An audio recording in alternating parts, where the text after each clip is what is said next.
ओम शांति। आज 17 जनवरी 2026 के साकार मधुर महावाक्य है। जनवरी मास हमें ब्रह्मा बाप के चरित्रों की स्मृति दिलाता है। ब्रह्मा बाप परिवार में रहते, कार्य करते हुए कैसे कर्म योगी बनकर रहे। प्रजापिता ब्रह्मा, जिनका नाम पहले दादा लेखराज था, दादा लेखराज से प्रजापिता ब्रह्मा तक का जो उनका सफर रहा, उसमें बहुत सी बातें सीखने वाली है। मुख्य रूप से एक बात कि दादा लेखराज ने जब शिव बाबा को पहचाना तो वो संपूर्ण निश्चय बुद्धि बन गए। उन्हें निराकार परम पिता परमात्मा पर पक्का निश्चय रहा। निश्चय बुद्धि विजयी होते हैं। कितने विघ्न आए, परिस्थितियां आई, लेकिन उनकी अवस्था सदा अचल अडोल रही। हम भी सीखेंगे बाबा के जीवन से कि कठिन से कठिन परिस्थितियों में भी निश्चय अचल अडोल रहे। ये स्मृति रहे, मेरा हाथ कल्याणकारी के हाथ में है, मेरा अकल्याण हो नहीं सकता। ब्रह्मा बाबा कभी भी विचलित नहीं हुए। सदा ये याद रहा, सच की नाव हिलेगी डुलेगी, डूब नहीं सकती। स्वयं सर्वशक्तिवान मेरी जीवन नैया का खिवैया है। मेरा जीवन उसके जिम्मेवारी पर है। मेरा जीवन उसके हाथों में है। जिन्हें पक्का निश्चय है वो निश्चिंत रहते हैं, बेफिक्र बादशाह रहते हैं। तो हम ब्रह्मा बाबा के जीवन से बहुत सुंदर ये बात सीखेंगे कि हम सदा निश्चय बुद्धि रहें और निश्चिंत रहें। बाबा ने कभी भी किसी भी परिस्थिति में कोई निराश नहीं हुए, सदा ही याद दिलाया, मैं सदा तुम्हारे साथ हूं। शिव बाबा ने ब्रह्मा बाप को साथ दिया, अभी दोनों बाबा हमारे साथ हैं और हम दिल से ब्रह्मा बाबा का धन्यवाद करते हैं, जिनके माध्यम से हमने निराकार शिव को पाया। ब्रह्मा बाबा को दिल से धन्यवाद करेंगे। शुक्रिया बाबा, आपने हमें बड़े बाबा से मिलाया, निराकार शिव बाबा से मिलाया, कल्याणकारी से मिलाया। आज की मधुर मुरली में विधि पूर्वक हम बाबा की बात सुनेंगे कि ये 84 जन्मों की कहानी है जो बाबा हम सबको सुनाने आए हैं। किसी और की नहीं, हम सब आत्माओं की 84 जन्मों की कहानी है। हम ही देवी देवताएं थे, जन्म पुनर्जन्म लेते नीचे आ गए। अब फिर से देवता बनना है, याद करना है। देही अभिमानी बनने से पुराने संस्कार बदल जाएंगे। भारत फिर से स्वर्ग बन रहा है। स्वर्ग बनाने के लिए हम सब की भी जिम्मेवारी है, वो है स्वयं का परिवर्तन। जो आत्मा अपने पुराने संस्कारों को बदल देती है, नए संस्कार बनाती है, वो ही नवयुग में जा सकती है। बाबा ने कहा, जो बच्चे सरल चित्त हैं, सहनशील हैं, वो ही सच्चे स्नेही और सहयोगी हैं। बहुत बहुत सरल रहना है। जैसे ब्रह्मा बाबा सरल चित्त है, अंदर बाहर एक जैसे। बड़ी बात को छोटा कर देना, छोटी बात को समाप्त कर देना। कितना कुछ सहन किया ब्रह्मा बाबा ने। हम सीखेंगे बाबा के जीवन से कि हम निंदा स्तुति मान अपमान सुख दुख सब में सहनशील बने।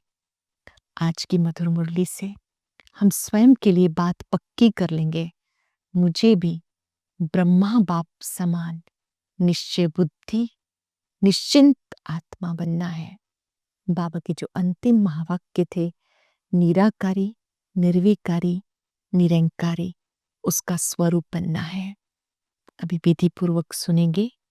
बाबा ने कहा, मीठे बच्चे, ये भारत स्वर्ग था, तब तुम घोर सोजरे में थे। अब अंधियारा है, फिर से सोजरे में चलो, फिर से नई दुनिया में चलो। बाप अपने बच्चों को कौन सी एक कहानी सुनाने के लिए आए हैं?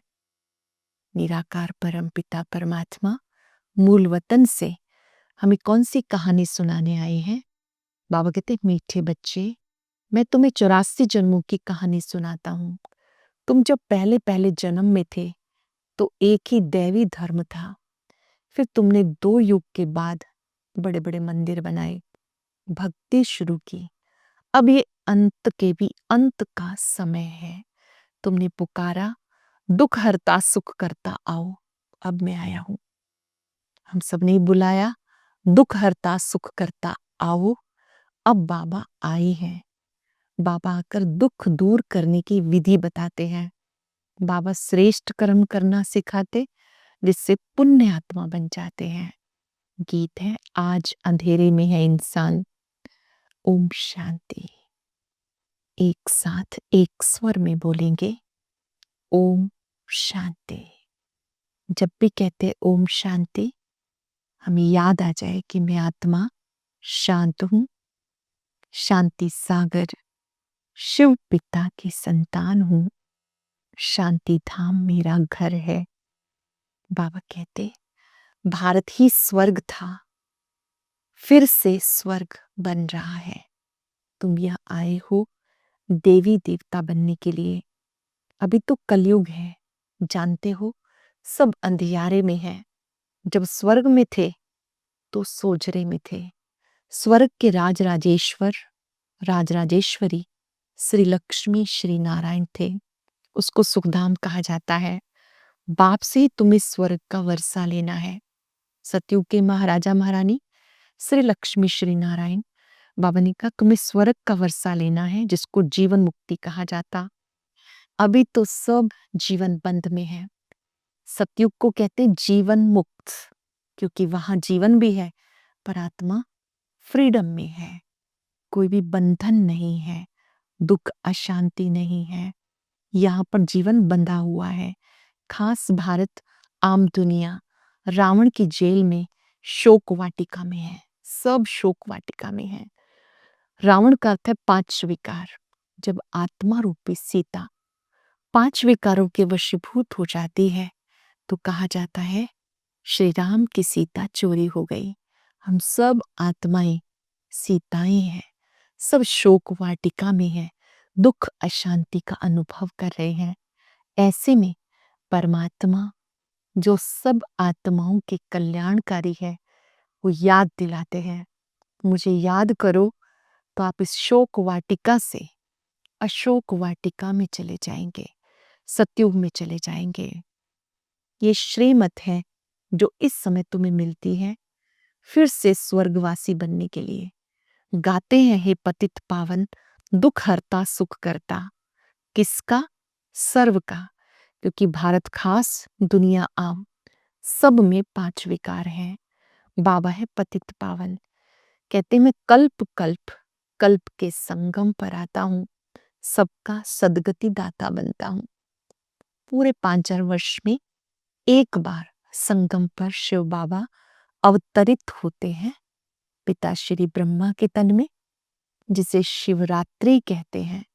मैं अहिल्याओं गणिकाओं सभी का उद्धार करने आता हूं। अहिल्याओं गणिकाओं कुब्जाओं का सबका उद्धार करने आता हूं, सदगति देने के लिए आता हूं। पावन दुनिया सतयुग को कहा जाता है। भारत में इनका ही राज्य था। श्री लक्ष्मी श्री नारायण का राज्य था। भारतवासी ये नहीं जानते कि ये स्वर्ग के मालिक थे। पतित खंड माना झूठ खंड, पावन खंड माना सच खंड। भारत पावन खंड था, अविनाशी खंड था, अभी फिर से बन रहा है। फिर से तुम नई दुनिया में जाने की तैयारी कर रहे हो। नई दुनिया में जाने की तैयारी, अपने पुराने संस्कारों का परिवर्तन। कल्प की आयु 5,000 वर्ष है। बाबा कहते तुम ही स्वर्गवासी थे, 84 जन्मों की सीढ़ी उतरते आए, सतों से रजो तमों में आ गए। तुम देवताओं जैसा धनवान, एवर हेल्दी वेल्दी हैप्पी और कोई नहीं होता। आप ही हेल्दी वेल्दी और हैप्पी थे, अब फिर से बन रहे हो। भारत कितना साहूकार था, हीरे जवाहरात तो पत्थरों मिसल थे। 2 युग के बाद भक्ति मार्ग में बड़े बड़े मंदिर बनाते हैं। वो भी कितने भारी मंदिर बनाए। सोमनाथ का मंदिर बड़े से बड़ा था। ये सिर्फ तुम बच्चे ही जानते हो। बाबा कहते जब आप स्वर्ग में थे तो कितने साहूकार थे। सर्वगुण संपन्न, 16 कला संपूर्ण, संपूर्ण निर्विकारी थे। यथा राजा रानी, महाराजा महारानी थे। सब सुखी थे। भगवान एक है। सिर्फ ईश्वर व प्रभु कहने से वो रस नहीं आता। जैसे हम उसको कहते हैं बाबा, मेरा बाबा। बाबा कहते हैं बाबा शब्द बहुत ही मीठा है। बाबा कोई व्यक्ति नहीं, सुप्रीम सोल को कहते हैं। बाबा शब्द में जो मिठास है वो ईश्वर या अल्लाह कहने में नहीं। तो हम सब बहुत प्यार से कह देंगे मेरा बाबा, मीठा बाबा, प्यारा बाबा, शुक्रिया बाबा, बड़ा बाबा। बाबा कहते इस बाबा शब्द में जो रस है वो बाकी शब्दों में नहीं है। वो सब आत्माओं का बाप है। बाप कहानी सुनाते हैं। अब तुम्हारे बहुत जन्मों के अंत का जन्म है। एक की बात नहीं, ना कोई युद्ध का मैदान आदि है। बाबा कहते इस सभी का अंतिम जन्म है। इस समय ये अंतिम जन्म है। बाबा कहते तुम बच्चे सबको ये संदेश देते रहो। परमात्मा कौन है उनका सत्य परिचय देते रहो। उनसे कैसे योग लगाएं ये सिखाते रहो ताकि हर एक आत्मा परमात्मा से शक्ति प्राप्त कर ले। वही सबका सदगति दाता पतित पावन है। एक ही सच्चा बाबा है जो सचखंड स्थापन करने वाला है। पूजा करते हैं परंतु उसे जानते नहीं। तुम जिसकी पूजा करते आए उसकी पहचान नहीं। भक्ति में पूजा करते आए, भक्ति का फल मिलता है ज्ञान। तब हम उसको याद करना शुरू करते हैं। वो हेवनली गॉड फादर है, बेहद का सुख देने वाला है। सत्यों में बहुत सुख था। वो कैसे और किसने स्थापन किया ये बाबा बैठ समझाते। नरकवासी को आकर स्वर्गवासी बनाना, भ्रष्टाचारी को श्रेष्ठाचारी देवता बनाना, ये तो बाप का काम है। बाबा कहते मैं तुम बच्चों को पावन बनाता हूँ, तुम स्वर्ग के मालिक बनते हो। तुम्हें पतित कौन बनाता है? ये रावण। मनुष्य कह देते दुख भी ईश्वर देते हैं। बाबा कहते मैं तो सबको इतना सुख देता हूँ, फिर तुम आधा कल्प बाप का सिमरण नहीं करते हो, सत्युग त्रेता में याद नहीं करते हो। फिर जब रावण राज्य होता है तो सबकी पूजा करने लगते हो। ये तुम्हारा अमूल्य जन्म है। संगम युगी ब्राह्मण जन्म अमूल्य जन्म है। मीठे मीठे भारतवासी, हे आत्माएं, अब मैं तुम्हें वर्षा देने आया हूँ। 21 जन्मों का वर्षा प्राप्त करने के लिए तुम आए हो। सच्चे सच्चे बाबा को याद करने से तुम ऐसे बनते हो। सच्चे शिव बाबा को याद करने से सत्यनारायण बनते हो। ये है ज्ञान, वो है भक्ति। भक्ति और ज्ञान में बहुत अंतर है। भक्ति में हम पूजा करते हैं, ज्ञान मार्ग में पहचान कर याद करते हैं और अपने अवगुणों को निकालने के लिए देही अभिमानी बनते हैं। अब भक्ति का फल ज्ञान मिला है, ज्ञान से भगवान मिलते हैं। अब बाबा कहते तुम्हें आत्म अभिमानी बनना है, देही अभिमानी बनना है। अपने को आत्मा निश्चय कर मामेकम याद करो। बाबा कहते आत्मा में अच्छे व बुरे संस्कार होते हैं, जिस अनुसार मनुष्य को अच्छा या बुरा जन्म मिलता है। बाप समझाते ये जो पावन था अंतिम जन्म में पतित है, तत्त्वम। मुझ बाप को इस पुरानी रावण की दुनिया पतित दुनिया में आना पड़ता है। आना भी उस तन में है जो फिर पहले नंबर में जाना है। शिव बाबा ब्रह्मा तन में आते हैं, यही ब्रह्मा फिर सतयुग में जाकर श्री नारायण बनते हैं। बाबा समझाते तो रोज हैं, पत्थर बुद्धि को पारस बुद्धि बनाना मासी का घर नहीं। आत्माएं अब देही अभिमानी बनो। हे आत्माएं एक बाप को याद करो, देह के सब संबंधों को भूलो, देही अभिमानी बनो। मरना तो सबको है, अब वानप्रस्थ अवस्था है। सभी को वाणी से परे घर जाना है। एक सतगुरु बिना सबका सदगति दाता कोई हो नहीं सकता। बाबा कहते हे भारतवासी बच्चे, तुम पहले पहले मेरे से बिछुड़े हो। गाया जाता आत्मा परमात्मा अलग रहे बहुकाल, सुंदर मेला सज रहा जब सतगुरु मिला दलाल। अभी तुम बच्चों का मिलन बाप से होता है। 5 वर्ष में एक बार आत्मा और परमात्मा का ये सुंदर मेला लगता है। आत्मा ही धारण करती है, पुण्य आत्मा पाप आत्मा बनती है। ये तुम्हारा 84वां जन्म है। तुम सब वानप्रस्थ अवस्था में हो। वानप्रस्थ अवस्था वाले गुरु करते हैं मंत्र लेने के लिए। तुम्हें तो अब देहधारी गुरु करने की दरकार नहीं। तुम सबका मैं बाप, टीचर, सतगुरु हूँ। सबका पिता, शिक्षक, सतगुरु हूँ। मुझे कहते भी हो, हे पतित पावन शिव बाबा। अब तुम्हें स्मृति आई। बाबा पूछ रहे हैं, आपको याद आया कि जिसे आप बुला रहे थे अब वो स्वयं आए हैं, तो उनको याद करो, उनसे मिलन मनाओ, उनसे रोरुहान करो। सब आत्माओं का बाप है। आत्मा सत्य है, चैतन्य है, क्योंकि अमर है। सब आत्माओं में पार्ट भरा हुआ है। बाबा भी सत्य है, चैतन्य है, मनुष्य सृष्टि का बीज रूप है। इसलिए मुझे नॉलेजफुल कहते हैं, ज्ञान सागर कहते हैं। तुम्हें भी सारी नॉलेज है। बीज से झाड़ कैसे निकलता, झाड़ बढ़ने में टाइम लगता है ना। बाबा कहते हैं मैं बीज रूप हूं। अंत में सारा झाड़ जड़ जड़ीभूत अवस्था को पा लेता है। अभी देखो, देवी देवता धर्म का फाउंडेशन है नहीं। जब देवी देवता धर्म गुम हो जाता है तब बाबा को आना होता है। एक धर्म की स्थापना कर अनेक अधर्मों का विनाश कर देते हैं।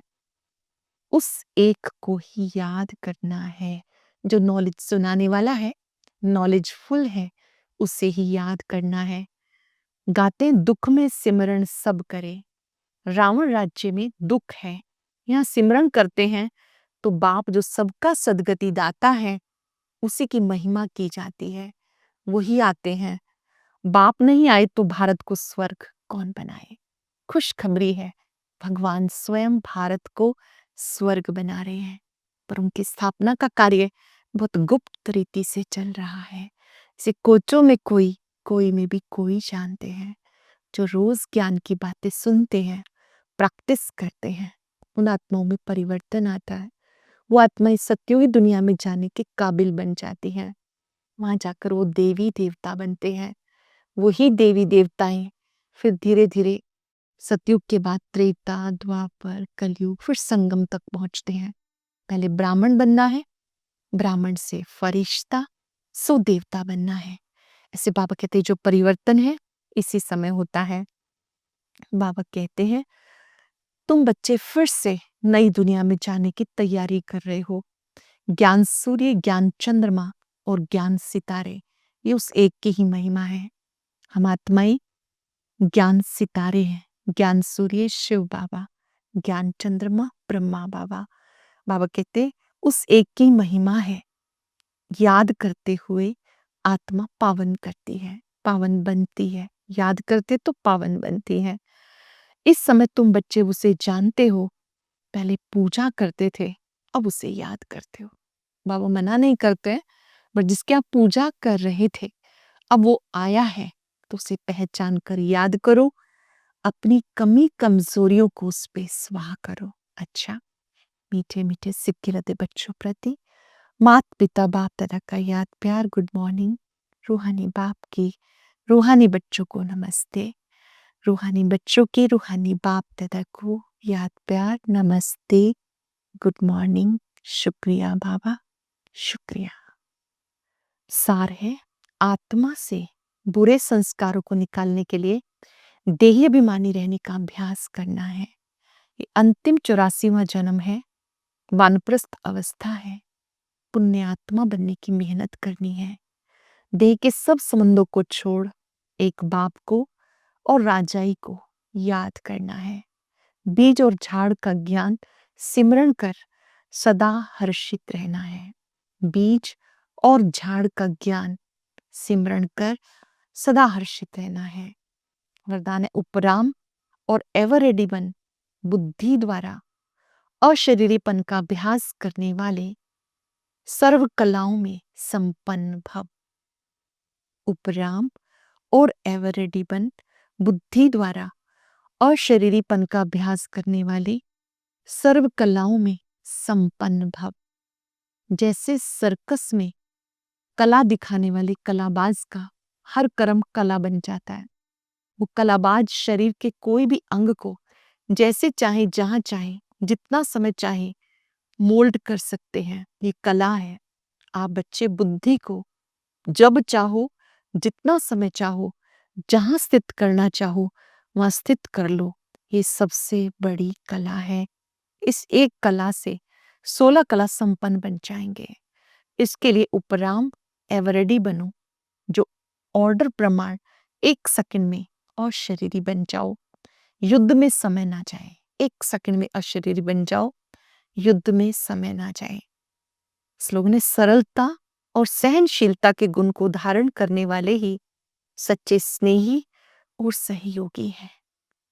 आज हम सब इन 2 गुणों का विशेष अभ्यास करेंगे। मैं सरल चित्त हूं, सहनशील आत्मा हूं। कर्म क्षेत्र पर सरल रहेंगे।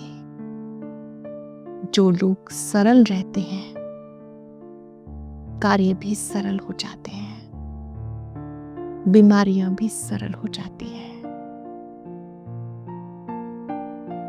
बाबा से दृष्टि लेते हुए प्रॉमिस करें, सहनशील बनकर रहेंगे।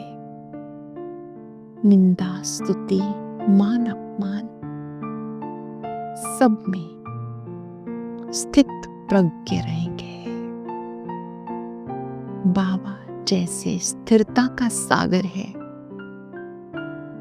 ऐसे ही मैं भी स्टेबल हूं, सरल हूं। बड़ी बात को छोटा करना है, छोटी बात को समाप्त करना है। शुक्रिया बाबा, शुक्रिया।